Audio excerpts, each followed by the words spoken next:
Welcome to Nambardar TV, MHOAP key hostess Nadia Khan. With a flurry of critical developments unfolding rapidly, let's dive straight into the latest and most pressing updates from Pakistan.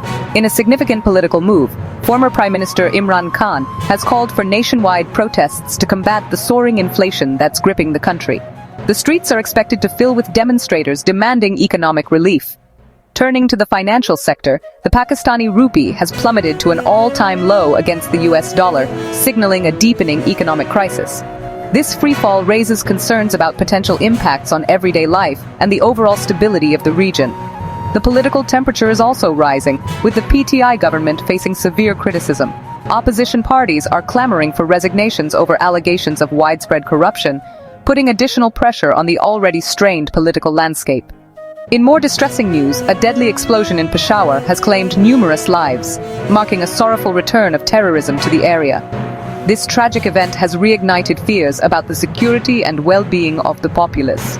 On the international front, tensions between Pakistan and India have escalated, with both militaries on high alert along the line of control. This development is a stark reminder of the fragile peace that exists between the two nuclear-armed neighbors.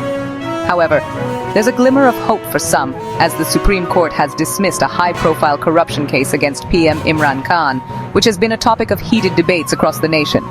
Meanwhile, natural disasters continue to wreak havoc. Recent floods in Sindh have resulted in catastrophic damages. Thousands are displaced, and the death toll is climbing. Urgent relief efforts are underway to mitigate the suffering of those affected.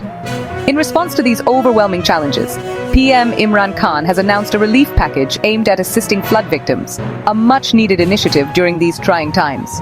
The political arena is also witnessing significant movements. Opposition parties, led by Maulana Fazlur Rahman, have unified against the PTI government, staging large anti-government rallies across the country. This shows a growing discontent and a demand for change within the political framework. Lastly, amidst all this, the health sector cannot be overlooked. With COVID-19 cases on the rise again, the government has been forced to impose new restrictions to curb the spread of the virus, a reminder of the ongoing global health crisis we're still navigating. That's all for today's update. Make sure to stay informed and stay safe. This is a developing story, and I'll be back with more updates as they come in. Thanks for watching Nambardar TV. Allah Hafiz.